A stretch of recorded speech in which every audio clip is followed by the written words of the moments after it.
News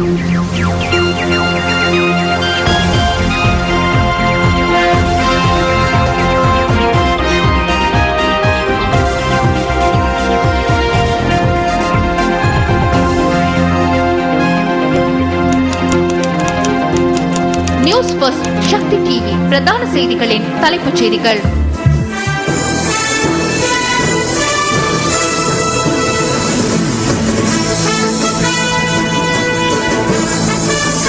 வணக்கம். இது news first பிரதான செய்திகளின் தலைப்புச் செய்திகள். இலங்கை தொடர்பிலான மனித உரிமை ஆணையாளரின் அறிக்கையை நிராகரிப்பதாக அமைச்சர் GL பீரிஸ் ஐநா மனித உரிமை பேரவையில் தெரிவிப்பு. நாட்டின் பிரச்சினையை தீர்ப்பதற்கு வெளிநாடுகளின் தலையீடுகள் அவசியமில்லை என்கிறார் கொழும்பு பேராயர். இலங்கையுடன் கூட்டிணைந்து செயற்படுவதனூடாக தமிழ் மக்களுக்கு நன்மை கிட்டும் என இந்திய வெளிவிவகார அமைச்சர் சல்மான் குர்ஷித் கருத்து. விபத்து தொடர்பில் கைது செய்யப்பட்ட அமைச்சர் ஒருவரின் மகன் பிணையில் விடுதலை.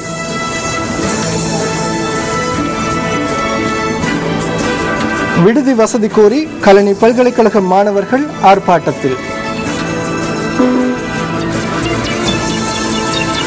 இது பற்றிய விரிவான தகவல்கள் மற்றும் உள்நாட்டு வெளிநாட்டு செய்திகளுடன் கலையகத்தில் ஜெஃப்ரி மற்றும் சந்திரிகா. ரசூல் வணக்கம். நீங்கள் இணைந்து கொள்வது இலங்கையின் முதற்தர செய்தி வழங்குனர் நியூஸ் ஃபர்ஸ்டின் பிரதான செய்திகளோடு. இனி விரிவான செய்திகள். 30 வருட கால யுத்தத்தின் பின்னர் கடந்த 5 வருடங்களில் இலங்கை அடைந்துள்ள முன்னேற்றங்கள் தொடர்பில் ஐக்கிய நாடுகளின் மனித உரிமைகள் பேரவை முன்னெடுக்கும் செயற்பாடுகளின் ஊடாக அவதானிக்க முடியாது போயுள்ளதாக வெளிவிவகார அமைச்சர் பேராசிரியர் GL பீரிஸ் தெரிவிக்கின்றார். ஜெனீவாவில் நடைபெறும் மனித உரிமைகள் பேரவையின் 25வது கூட்டத்தொடரின் 3ஆம் நாளான இன்று இலங்கையின் உத்தியோகபூர்வ உரையை ஆற்றும் போதே பேராசிரியர் GL பீரிஸ் இதனை குறிப்பிட்டுள்ளார். By the persistent demands made on Sri Lanka, as well as the assertion that domestic mechanisms have failed. இலங்கை விவகாரம் தொடர்பில் விடுக்கப்பட்டிருக்கின்ற கோரிக்கைகள் மற்றும் உள்ளக செயற்பாடுகள் தோல்வி அடைந்ததாக கருதுவதனை ஆராயும் போது நாம் ஒரு விடயத்தினை சுட்டிக்காட்ட வேண்டும். அண்மை காலமாக நாம் அடைந்துள்ள முன்னேற்றங்களை இங்கு குறிப்பிடவில்லை. மனித உரிமைகள் ஆணையாளர் அலுவலகத்துடன் இலங்கை அரசாங்கம் நெருங்கி செயற்படுகிறது. எனினும் துரதிருஷ்டவசமாக இங்கு இடம்பெறும் விடயங்களை நோக்கும் போது இலங்கை தொடர்பில் ஒவ்வொரு நாடுகள் வெளியிடும் கருத்துக்களை ஆராயும் போது எமக்கு எந்த அளவு அநீதி இழைக்கப்பட்டுள்ளது என்பது தெளிவாகிறது. இந்த பேரவையில் ஒரு தலைபட்சமாக கருத்துக்களை வெளியிடுகின்றார்கள். மனித உரிமைகள் ஆணையாளர் முன்வைத்த அந்த பிரேரணை இலங்கை அரசாங்கம் முழுமையாக நிராகரித்துள்ளது. அந்த பிரேரணை இந்த மாநாட்டுக்கு எதிரான ஒரு விடயம் என நாம் கருதுகிறோம். இந்த பேரவை எவ்வாறு செயற்பட்டாலும் அவரினால் முன்வைக்கப்பட்ட பிரேரணை முரணானது. இலங்கை அரசாங்கம் அதில் உள்ளடக்கப்பட்டுள்ள விடயங்களை நன்கு ஆராய்ந்து அதனை இந்த சபையின் கவனத்திற்கு கொண்டு வர உள்ளோம். கௌரவ தலைவர் அவர்களே, நாம் இந்த இடத்தில் தெளிவாக ஒரு விடயத்தை கூறுகிறோம். மனித உரிமை ஆணையாளர் தமது எல்லையை மீறி ஒவ்வொரு விடயங்களையும் அடிப்படையாக வைத்து இந்த அறிக்கையில் பரிந்துரைகளை வைத்துள்ளார். இந்த அறிக்கை அரசியல் பின்புலத்தில் தயாரிக்கப்பட்டுள்ளதுடன் அது கற்றுக்கொண்ட பாடங்கள் மற்றும் நல்லிணக்க ஆணைக்குழுவின் அறிக்கையின் வரையறைக்குள் உள்வாங்கப்படவில்லை என்பதும் தெளிவாகிறது. எனவே இவ்வாறான அறிக்கையை சர்வதேச மட்டத்தில் விசாரணைகளை கோருகிறது. அத்துடன் இந்த பரிந்துரைகள் பேரவையின் செயற்பாடுகளுக்கு முரணானவை. எனவே இந்த அறிக்கை தொடர்பில் நமது அரசாங்கம் சார்பில் நமது கருத்துக்களை முன்வைக்கின்றோம். கவலையுடன் சில விடயங்களை சுட்டிக்காட்ட வேண்டும். ஆணையாளர் பல விடயங்கள் தொடர்பில் கவனம் செலுத்தியுள்ளார். எனினும் அந்த விடயங்கள் தொடர்பிலான தகவல்கள் கேள்விக்குறியானவையே. அதேபோன்று அது குறித்து உரிய முறையில் தீர்மானங்கள் எடுக்கப்படவில்லை. அதேபோன்று மனித உரிமைகள் ஆணையாளரின் இந்த அறிக்கையை ஏற்றுக்கொள்வதாக மனித உரிமை பேரவை கூறியுள்ளமை கவலைக்குரிய விடயமாகும். பிரச்சினைக்குரிய விடயங்களை அடிப்படையாக வைத்து இந்த அறிக்கை தயாரிக்கப்பட்டுள்ளது என்பதனை நான் கூற விரும்புகிறேன். இலங்கை அரசாங்கம் ஆணையாளரின் இந்த அறிக்கையை நிராகரிக்கின்றது என்பதனை இந்த சபையில் மீண்டும் ஒரு முறை நினைவுபடுத்துகிறேன். 30 வருட கால யுத்தத்தின் பின்னர் கடந்த 5 வருடங்களில் இலங்கை அடைந்துள்ள முன்னேற்றங்கள் தொடர்பில் சுட்டிக்காட்டப்படவில்லை என்பதனை இந்த செயற்பாடுகளின் ஊடாக நாம் காண்கிறோம். Substantial progress made by the government during the 5 years which have elapsed since the end of the 30-year war against terrorism. இதேவேளை பேரவையின் 2ஆம் நாளான நேற்று ஐக்கிய நாடுகளுக்குள் தடை செய்யப்பட்ட செயற்பாடுகள் தொடர்பில் ஆராயும் விசேட சந்திப்பொன்றில் இலங்கை தொடர்பிலும் கலந்துரையாடப்பட்டது. In 2012 and again this year, the Council urged the government of Sri Lanka to launch an independent investigation. 2012ஆம் ஆண்டு மற்றும் இந்த வருடத்தில் மனித உரிமைகள் பேரவையானது இலங்கையில் இடம்பெற்ற சிவில் யுத்தத்தின் போது உயிரிழந்த ஆயிரக்கணக்கான மக்கள் தொடர்பில் சுயாதீன விசாரணைகளை ஆரம்பிக்குமாறு கோரிக்கை விடுக்கப்பட்டிருந்தது. எனினும் இதுவரை அந்த அரசாங்கம் அதனை நிராகரித்துள்ளது. இந்த பின்புலத்திலேயே இந்த வருடம் ஐநா மனித உரிமைகள் பேரவை அதன் அவதானத்தை செலுத்தியுள்ளது. அங்கு இடம்பெற்ற மனித உரிமை மீறல் மற்றும் ஊடகவியலாளர்களுக்கு எதிரான செயற்பாடுகள் மற்றும் சிறுபான்மை மக்கள் மீது மேற்கொள்ளப்பட்ட தாக்குதல் தொடர்பில் விசாரணைகள் நடத்துமாறு ஆணையாளரின் அலுவலகம் கோரிக்கை விடுத்துள்ளது. அதற்காகவே அந்த பிரேரணையை முன்வைத்துள்ளனர். அமெரிக்கா உள்ளிட்ட சில முன்னணி நாடுகள் இணைந்து முன்வைத்துள்ள வரவை முற்றாக நிராகரிப்பதாக அமைச்சர் கெஹலே ராம்புக்வெல்ல தெரிவிக்கின்றார். பிபிசி சந்தேஷுவுக்கு வழங்கிய செவியொன்றில் அவர் இதனை குறிப்பிட்டுள்ளார். கற்றுக்கொண்ட பாடங்கள் மற்றும் நல்லிணக்க ஆணைக்குழுவின் அறிக்கை வெளியிடப்பட்டு ஒரு சில வருடங்கள் மாத்திரமே கடந்துள்ள நிலையில் இலங்கை தொடர்பில் விசாரணைகளை நடத்துமாறு மனித உரிமைகள் பேரவை வேண்டுவது முற்றாக அநீதியான செயல் என அமைச்சர் கெஹலே ராம்புக்வெல்ல மேலும் குறிப்பிட்டுள்ளார். அந்த வரைவு ஐக்கிய நாடுகளின் கொள்கைகளை மீறும் செயல் எனவும் அவர் குறிப்பிட்டுள்ளார்.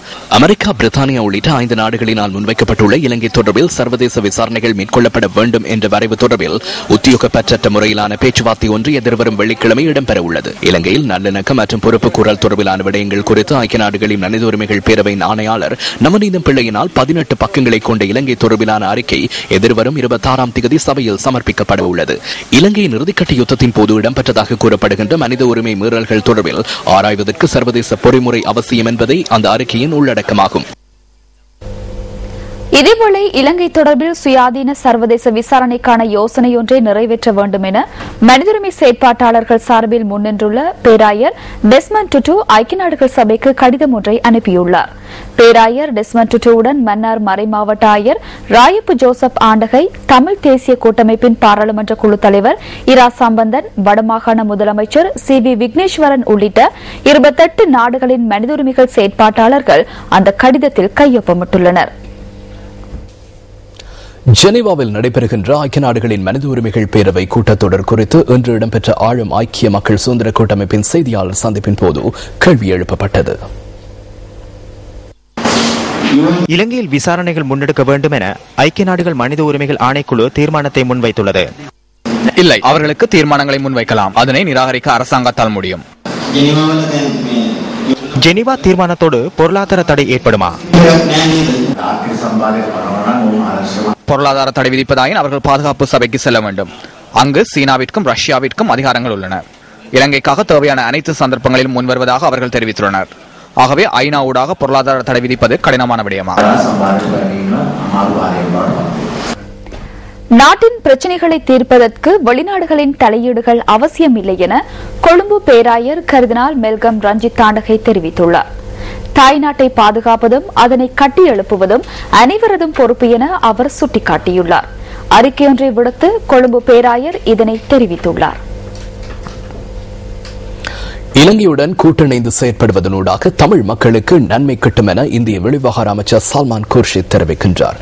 மியான்மரில் நடைபெற்ற பிம்ஸ்டெக் மாநாட்டில் கலந்து கொண்ட பின்னர் மீண்டும் நாட்டிற்கு திரும்பிய அவர் ஊடகவியலாளர்களிடம் இந்த கருத்தினை வெளியிட்டுள்ளார். இலங்கையின் வடபகுதி மக்களின் தேவைகளை தமது தமிழக நண்பர்கள் மற்றும் விமர்சகர்கள் நினைவில் வைத்திருப்பார்கள் என தாம் எண்ணுவதாக இந்திய வெளிவிவகார அமைச்சர் தொடர்ந்தும் குறிப்பிட்டுள்ளார். வடபகுதிக்கான விஜயத்தில் தாம் ஈடுபட்டிருந்த சந்தர்ப்பத்தில் இலங்கை அரசாங்கத்துடன் இணைந்து செயற்படக்கூடாது என்ற எந்த ஒரு கோரிக்கையும் இந்தியாவிடம் முன்வைக்கப்படவில்லை என அவர் சுட்டிக்காட்டியுள்ளார்.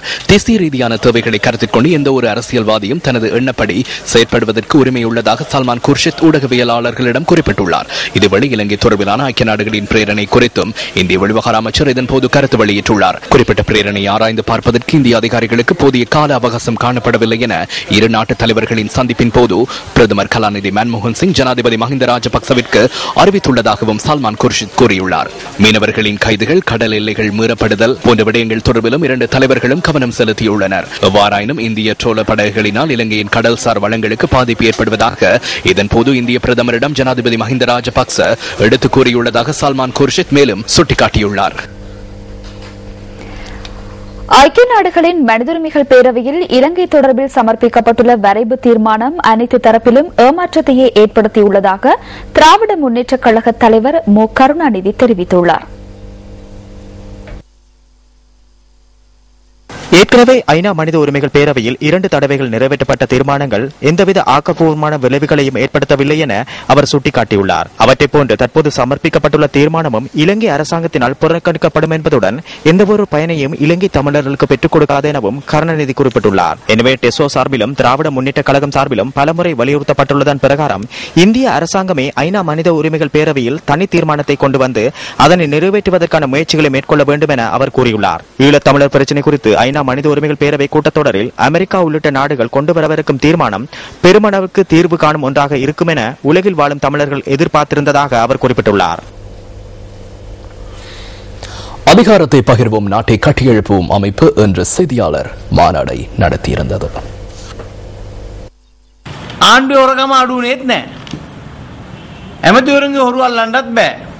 அரசாங்கத்தின் திருட்டுச் சம்பவங்கள் குறைவதில்லை. அமைச்சர்களின் திருட்டுச் சம்பவங்களையும் கண்டிப்பதில்லை. அவர்களின் ஊழல் மோசடிகளுக்கு எதிராக விசாரணை நடத்துவதில்லை. தேர்தல் நெருங்கும் போது ஹக்கீமுக்கும் ஜனாதிபதிக்கும் இடையே பிரச்சனை ஏற்படும். பின்னர் அவர் சென்று ஜனாதிபதி டைனோசரஸ் என்று கூறுவார். அவருக்கு வாக்களிக்க வேண்டாம் என்று கூறுவார். காங்கிரசுக்கு தனியாக வாக்களிக்குமாறு கூறுவார். இவருடன் இருக்க முடியாது, அரசாங்கத்துடன் செயற்பட முடியாது என மக்களுக்கு கூறுவார்.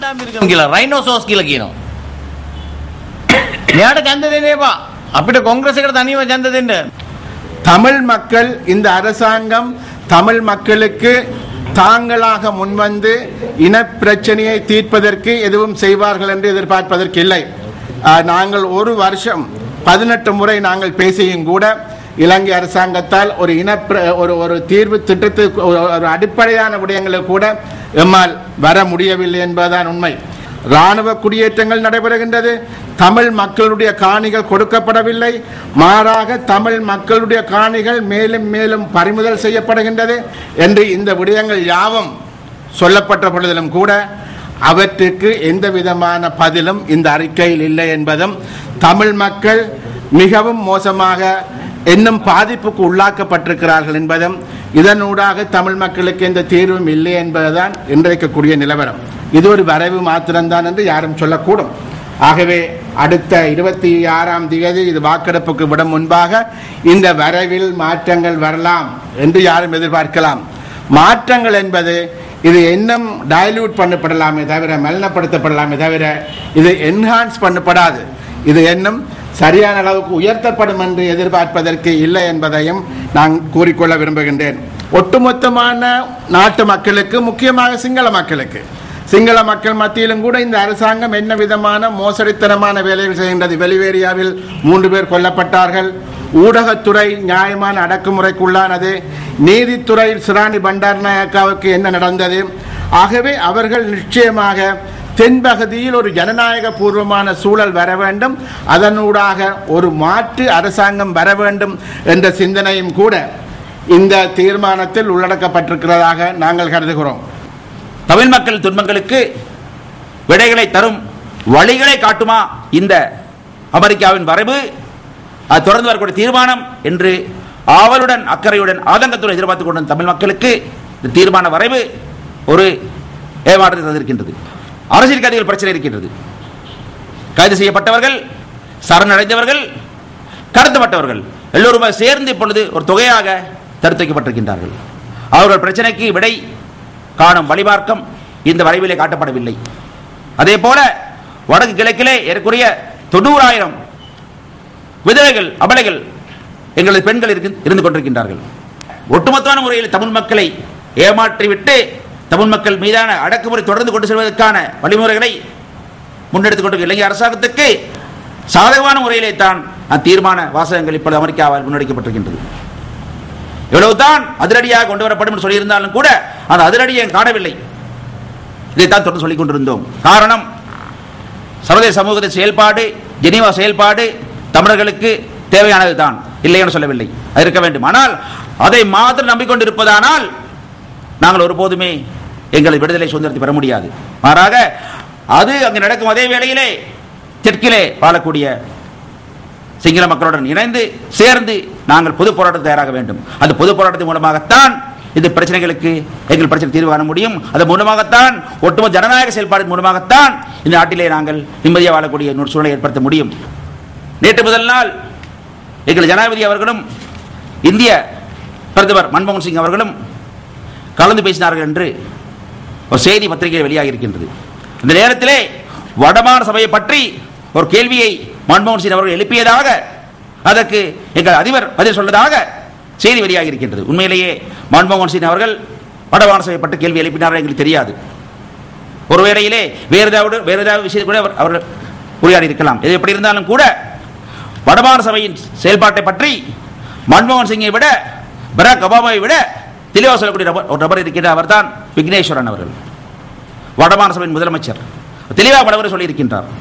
அங்கே ஒரு முதலமைச்சரை அதிகாரத்தை கொண்டிருக்கூடிய அவருக்கு முதலமைச்சராக இருந்து கொண்டு ஒரு செயலாளரை நியமிக்க கூடவோ அல்ல மாற்றுவது கூடவோ அதிகாரம் கிடையாது. வெறும் வெற்று பாத்திரம் தரப்பட்டிருக்கின்ற தெளிவாக சொல்லியிருக்கின்றார். இன்று வெளியான பத்திரிகைகளில் இருந்து நாம் தெரிவு செய்த கேலி சித்திரம் அடுத்து.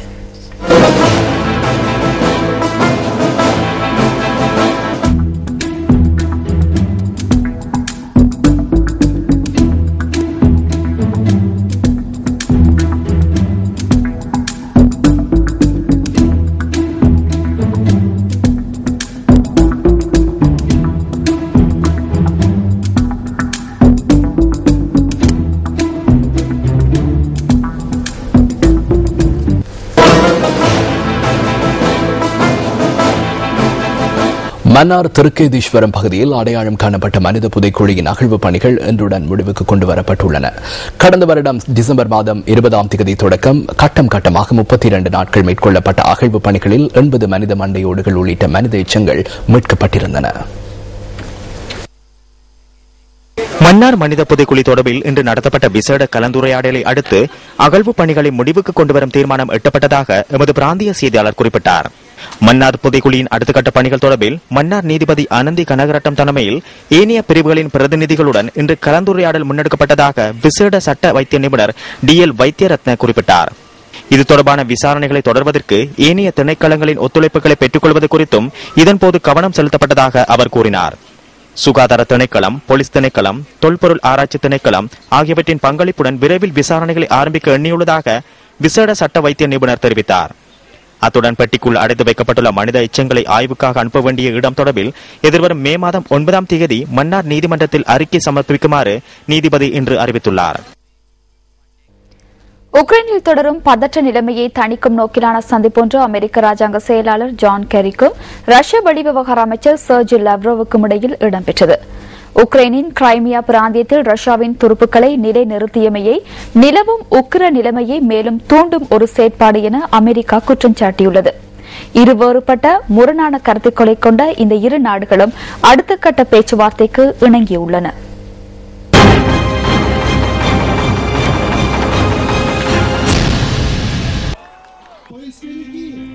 யுக்ரைனின் கிரைமியா மற்றும் நாட்டின் ஏனைய பகுதிகளில் உள்ள ரஷ்ய மொழி பேசும் மக்களுக்கு ஆதரவு வழங்கும் நோக்கில் ரஷ்யாவின் தென்னகரமான டோஸ்டோவ் ஆன் டோன் பகுதியில் பல நூற்றுக்கும் மேற்பட்ட மக்கள் பேரணியில் ஈடுபட்டனர். கிரைமியாவுக்கு ஆதரவு வழங்குமாறு இவர்கள் வாசகங்கள் எழுதப்பட்ட பதாதைகளை தாங்கிய வண்ணம் கோஷம் எழுப்பினர்.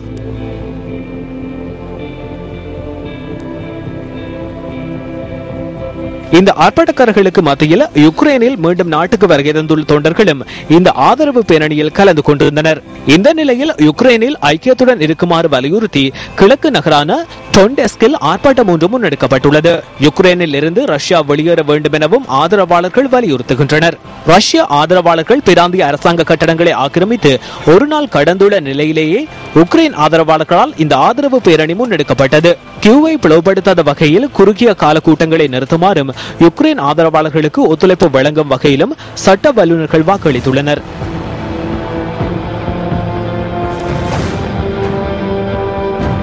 நாட்டின் வட மற்றும் கிழக்கு பகுதிகளில் ரஷ்ய ஆதரவாளர்களால் பல பேரணிகள் முன்னெடுக்கப்பட்ட நிலையில் நாடு மீதான மாஸ்கோவின் படையெடுப்பின் முன்னாயத்த செயற்பாடை இதுவென கியூ தெரிவித்துள்ளது. விளாடிமிர் புட்டின் எந்த ஒரு செயற்பாட்டையும் முன்னெடுப்பாராயின் அதன் பின்னணியில் அவரது தேவைப்பாடு ஒன்று இருக்கும் எனவும் கூறப்படுகின்றது. இதேவேளை ரஷ்யா மீது தடைகளை விதிக்குமாறு யுக்ரைனின் முன்னாள் பிரதமர் மற்றும் எதிர்க்கட்சி அரசியல்வாதி ஆகியோர் தொலைக்காட்சி நேர்காணல் ஒன்றில் குறிப்பிட்டிருந்தனர்.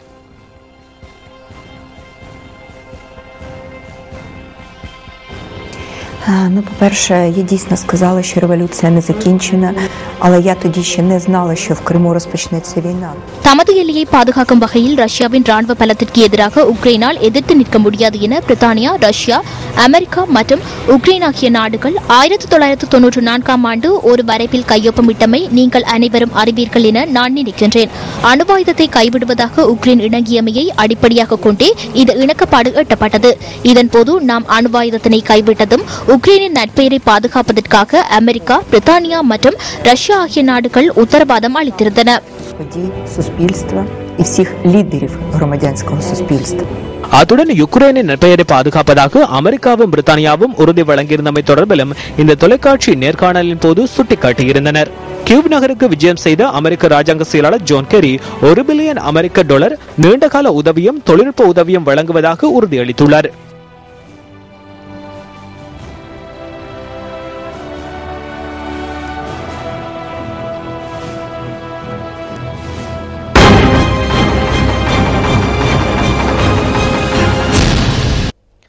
வாகன விபத்தொன்று தொடர்பாக கைது செய்யப்பட்ட அமைச்சர் பந்துல குணவர்தனவின் மகனான சத்துர குணவர்தன 2 லட்சம் ரூபாய் சரீரப்பிணையில் விடுவிக்கப்பட்டுள்ளார்.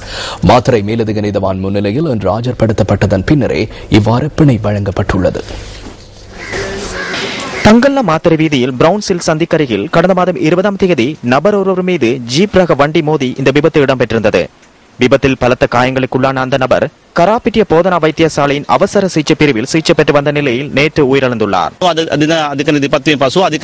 சுயமாக நீதிமன்றில் ஆஜராகியமை, முதலாவது விபத்து மற்றும் விபத்தில் காயங்களுக்கு உள்ளானவரை வைத்தியசாலையில் அனுமதித்தல் போன்ற விடயங்களை கருத்தில் கொண்டு நீதவான் என்று பிணை வழங்கினார். எதிர்வரும் மே மாதம் 9ஆம் தேதி இந்த வழக்கு மீண்டும் விசாரணைக்கு எடுத்துக் கொள்ளப்பட உள்ளது.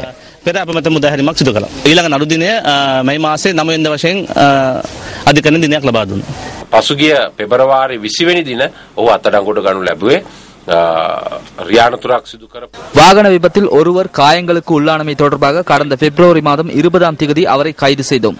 ஆனால் காயங்களுக்குள்ளானவர் நேற்று உயிரிழந்தமையால் இன்று அவரை நீதிமன்றில் ஆஜர்படுத்தியுள்ளனர். கவனக்குறைவாக வாகனத்தை செலுத்தி ஒருவர் உயிரிழந்ததை மையப்படுத்தி அவர் நீதிமன்றில் முன்னிறுத்தப்பட்டதுடன் 2 லட்சம் ரூபாய் சரீர பிணையில் அவர் விடுவிக்கப்பட்டுள்ளார். சாரதி அனுமதி பத்திரம் இல்லாமை தொடர்பிலும் அவருக்கு எதிராக வழக்கு தாக்கல் செய்ய உள்ளோம். ඉදිරියේදී නඩු පැවරීමට අපි කටයුතු කිරීමට බලාපොරොත්තු වෙනවා. இலங்கை இந்திய மீனவர்கள் மத்தியில் சர்ச்சையை தோற்றுவித்துள்ள கச்சத்தீவு. இந்திய இலங்கை கடல் எல்லையான கச்சத்தீவு நோக்கிய நியூஸ் ஃபர்ஸ்டின் ஆபத்தான கடல் ஆய்வு பயணம் எதிர்வரும் வெள்ளிக்கிழமை இரவு 9:30க்கு உங்கள் சக்தி டிவியில். இது ஒரு நியூஸ் ஃபர்ஸ்ட் தயாரிப்பு. இலங்கைக்கான ஜப்பானிய தூதுவர் யாழ்ப்பாணத்துக்கு இன்று விஜயம் செய்துள்ளார். இதன்போது வடமாகாண முதலமைச்சர் மற்றும் வடமாகாண ஆளுநர் ஆகியோரை இவர் சந்தித்து கலந்துரையாடியுள்ளார். யாழ்ப்பாணத்திற்கு விஜயம் செய்த ஜப்பானிய தூதுவர் நுபிஹிடோ ஹோபோ வடமாகாண ஆளுநர் GS சந்திரஸ்ரீயை ஆளுநர் அலுவலகத்தில் இன்று காலை சந்தித்து கலந்துரையாடியுள்ளார். இதன்போது வடமாகாணத்தின் தற்போதைய நிலைமைகள் குறித்து ஆராயப்பட்டது. பின்னர் வடமாகாண உள்ளூராட்சி அலுவலகத்தில் வடமாகாண முதலமைச்சர் CV விக்னேஸ்வரனை ஜப்பானிய தூதுவர் சந்தித்துள்ளார். இதன்போது மருத்துவ தேவைகள் உள்ளிட்ட பல விடயங்கள் குறித்து கலந்துரையாடப்பட்டுள்ளது. ஜெய்காவால வடமாகாணத்தில் பலவிதமான திட்டங்கள் நடைமுறைப்படுத்தப்பட்டு வருகின்றது. அதை பற்றி அறிந்து கொள்ளவும் எங்களுடைய தேவைகள் பற்றியும் அறிந்து முடியுமான வரை எங்களுக்கு உதவிகள் செய்யறதுக்கும் வந்திருக்கிறார். அவர் சொன்னார், தாங்கள் தொடர்ந்து வடமாகாணத்துக்கும் முழு இலங்கைக்கும் தங்களுடைய உதவிகளை தொடர்ந்து செய்வதாக. வன்னி பிரதேசத்தில் பலவிதமான கஷ்டங்களை நோயாளர்கள் எதிர்நோக்குவதை கூறினோம். ஆம்புலன்ஸ் எங்களுக்கு கையளித்தால் நோயாளர்களை கூட்டிக் கொண்டு வரவும், உடனுக்குடன் சேவைகளை விஸ்தீர்ணப்படுத்தி மக்களை உடனே போய் கொண்டு வர உதவியாக இருக்கும் என்று சொன்னேன். அதை பற்றி தான் கவனம் எடுப்பதாக கூறினார். வாகனங்கள் தேவையாக இருக்கின்றன. எங்களுடைய அலுவலர்கள் அந்த இப்போ இருக்கும் ரோட்டுகளில் போவதற்கு மிகவும் கஷ்டப்படுகின்றார்கள். ஆகவே வாகனங்கள் தேவை என்பது சம்பந்தமாக கூறினேன்.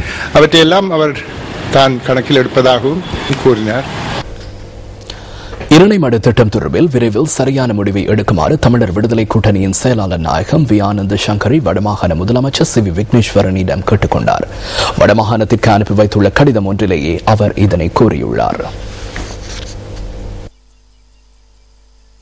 இரணைமடு குளத்திலிருந்து யாழ்ப்பாணத்துக்கு குடிநீர் வழங்கும் விடயம் தற்போது யாழ் மாவட்ட மக்களையும் கிளிநொச்சி மாவட்ட மக்களையும் மோதவிட்டு வேடிக்கை பார்க்கும் ஒரு விடயமாக மாறியுள்ளதாக வி ஆனந்த சங்கரி தனது கடிதத்தில் சுட்டிக்காட்டியுள்ளார். தற்போதைய நிலைமை சரியாக மக்களுக்கு விளங்கப்படுத்தவில்லை எனவும் இதன் காரணமாக சிலர் தப்பான கருத்துக்களை கூறி மக்களை தவறான வழிக்கு இட்டுச் செல்ல முடியும் எனவும் அவர் இந்த கடிதத்தில் குறிப்பிட்டுள்ளார். தொழில்நுட்பவியலாளர்கள், நிபுணர்கள், அரசியல்வாதிகள், அரசு அதிகாரிகள் என பலருடனும் இந்த விடயம் குறித்து கூட்டங்கள் நடத்தப்பட்டு பேச்சுவார்த்தைகள் நடந்துள்ள போதிலும் இன்னும் உரிய முடிவு எட்டப்படவில்லை என அவர் தெரிவித்துள்ளார். இரணைமடு திட்டத்துக்கு பதிலாக ஆறுமுக திட்டமே சிறந்தது என்பதனை தான் தொடர்ந்தும் நினைவுபடுத்த விரும்புவதாக வி. ஆனந்த சங்கரி வடமாகாண முதலமைச்சருக்கு அனுப்பி வைத்துள்ள கடிதத்தில் மேலும் குறிப்பிட்டுள்ளார். அமரர் ஆறுமுகத்துடன் நன்றாக பழகி அவரின் திட்டத்தை முழுமையாக அறிந்து வைத்திருக்கும் பொறியியலாளர் DLO மெண்டிஸின் ஆலோசனைகளை பெற்றுக்கொள்வது மிகவும் சிறந்தது எனவும் வி. ஆனந்த சங்கரி தெரிவித்துள்ளார். குடிநீருக்காக இரணைமடு குளத்தை மாத்திரம் நம்பியிருப்பது விபரீதமான விளைவுகளை ஏற்படுத்த வாய்ப்புள்ளதாகவும் அவர் மேலும் சுட்டிக்காட்டியுள்ளார். பல நாட்டு பறவைகள் முதல தேசிய பூங்காவிற்கு வந்துள்ளன. அந்த பறவைகளின் சொந்த நாடுகளில் குளிர்காலம் ஏற்பட்டதன் பின்னரே இவ்வாறு நாடு கடந்து வருகின்றன. நிகபோ, அந்தமான், பரித்துத்துறை மற்றும் மன்னார் ஊடாக இந்த பறவைகள் வருகை தந்தபோது நியூஸ் ஃபர்ஸ்டின் கேமராக்களில் பதிவான காட்சிகளே இவை. நன்மை தரும் வகையில் இணையதளத்தை பயன்படுத்துவதற்கான சுய ஒழுக்கத்தை ஏற்படுத்திக் கொள்ள அறநெறி கல்வி உதவுவதாக ஐக்கிய தேசிய கட்சியின் கொழும்பு மாவட்ட வேட்பாளர் SM மரிக்கார் தெரிவித்துள்ளார். கழுபோவில பகுதியில் இடம்பெற்ற கூட்டம் ஒன்றில் உரையாற்றும் போதே அவர் இதனை தெரிவித்துள்ளார்.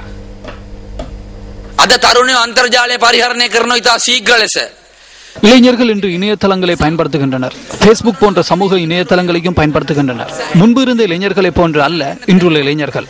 அவர்கள் புத்தி சாதுரியமானவர்கள். உலகம் முழுவதும் கொள்ளையிடுகின்ற அதேபோன்ற மோசடிகளில் ஈடுபடுகின்ற அரசியல்வாதிகளுக்கு என்ன நடக்கின்றது என்பது அவர்களுக்கு தெரியும். அவ்வாறு இலங்கையில் இடம்பெறாமையினால் இளைஞர்கள் கோபத்தில் உள்ளார்கள். இதனை மூடி மறைப்பதற்காகவே பேஸ்புக் சமூக இணையதளத்தை இடைநிறுத்த முற்படுகின்றனர். ஆனால் இணையதளத்தை பயன்படுத்துவதில் பாதகமான விளைவுகளும் காணப்படுகின்றன. இதற்காக இணையதளத்துக்கு தடை விதிப்பது முறை அல்ல. அவ்வாறான ஒரு நிலைமை ஏற்பட்டால் நாங்கள் மீண்டும் கிணற்று தவளைகளாகவே மாறிவிடுவோம். இதற்கு இருக்கும் ஒரே வழி யாதெனில் இளைஞர்கள் சுய ஒழுக்கத்தை ஏற்படுத்திக் கொள்ள வேண்டும். இதனை அறநெறி கல்வியினூடாகவே ஏற்படுத்திக் கொள்ள முடியும்.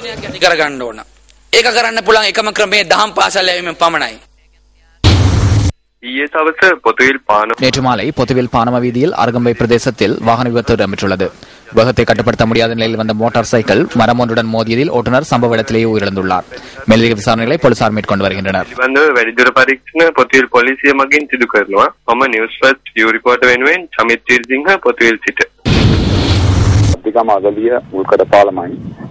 பத்திகம அகலிய முள்கட பாலமே இது. இந்த பாலத்தில் இரண்டு பக்க வேலிகள் சிதைவடைந்தும் கான்கிரீட் சேதமடைந்தும் மிகவும் ஆபத்தான நிலையில் காணப்படுகின்றது. பல வருட காலமாக சிதைவடைந்துள்ள இந்த பாலத்தை சீர்திருத்துமாறு அகலிய குப்பியாவத்த பிரதேச மக்கள் கேட்டுக் கொள்கின்றனர்.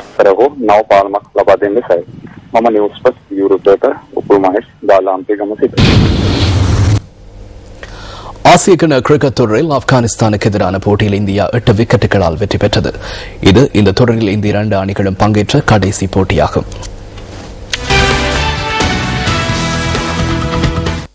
மிர்பூரில் நடைபெற்ற இந்த போட்டியில் முதலில் துடுப்படுத்தாட அழைக்கப்பட்ட ஆப்கானிஸ்தான் ஆரம்பம் முதலே விக்கெட்டுகளை இழந்தது. அணி சார்பாக சமிஹுல்லா சென்வாரி 50 ஓட்டங்களை அதிகபட்சமாக பெற்றார். ஆப்கானிஸ்தான் அணி 45.2 ஓவர்களில் 159 ஓட்டங்களுக்கு சகல விக்கெட்டுகளையும் இழந்தது. பந்துவீச்சில் ரவீந்திர ஜடேஜா 4 விக்கெட்டுகளையும் ரவிச்சந்திரன் அஸ்வின் 3 விக்கெட்டுகளையும் வீழ்த்தினர். வெற்றி இலக்கான 160 ஓட்டங்களை நோக்கி பதிலளித்தாடிய இந்தியா சார்பாக அஜின்கேயா ரஹானே மற்றும் சிக்கர் தவான் ஜோடி முதல் விக்கெட்டுக்காக 121 ஓட்டங்களை பகிர்ந்தது. அஜின்கேயா ரஹானே 56 ஓட்டங்களையும் சிக்கர் தவான் 60 ஓட்டங்களையும் பெற்றனர்.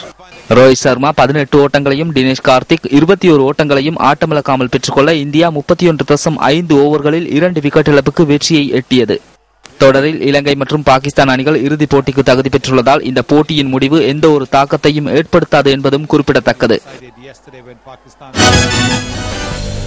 இத்துடன் நியூஸ் ஃபர்ஸ்டின் 8 மணி பிரதான செய்தி நிறைவு பெறுகின்றது. நமது அடுத்த பிரதான செய்தி அறிக்கை இரவு 10:45 இடம்பெறும். வணக்கம்.